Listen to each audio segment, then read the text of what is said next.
Today is my birthday. Because I am so vain and egotistical and self-involved, I suffer from a kind of magical thinking. I simply have to see that date, November 18th, and I automatically assume something wonderful is going on. Also, being a control freak, I'm not a big fan of surprises, but I did throw a wonderful birthday party some years ago when I had 60 people over to my house for my 60th birthday. I agonized for about a month about what am I going to do. I guess I could have 20 to 50 people for a brunch at a favorite restaurant, but I'd done those things before, and the price over the years had gone from $500 to a cool grand. Today it would probably be $200 or $2,500, I don't know. I could feed a very small group of 5 or 6, but then I would have to cut some people out, and it would cause rifts and enemies and bad feelings that would take decades to repair. In the end, a friend suggested that, it was the best solution and a memorable evening. Get 50, 60 people to come to your 60th and have them bring potluck. So my house at the time was a rare place. There's only 6 of them in the city. It's called a thin house, a very long, narrow, it actually looks just like me, long, narrow, tall, and only 13 feet wide. It was on 3 stories, but on 7 levels. You're always walking up and down some sort of stairway.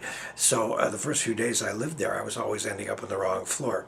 So suddenly I've got 60 people there. I rented 100 plates, glasses, pieces of flatware, dozens of bridge chairs. Everyone showed up, and they all not only filled the living room, the dining room, the kitchen, the bedrooms, the bathrooms, the living room, blah, blah, blah. But they were all sitting and walking on the stairs, which was difficult to do because the stairs also were yet another part of my library. They were all stacked with books. The problem of feeding this horde was solved by asking everyone to bring a dish. And bring it they did, without assigning anybody.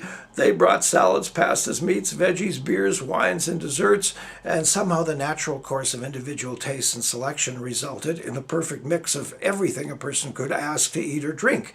Now, I had learned from a Hollywood celebrity that I was interviewing in his home in Hollywood some years earlier that the secret to being a good host is to never sit down and to make every single person feel that they're the only person there. So you're always bringing people food and bringing them something to drink and chatting with them and listening to them and saying, excuse me, and moving on to the next person. So that's what I did. I listened, I brought food, I refilled the drinks, and it was a fantastic party.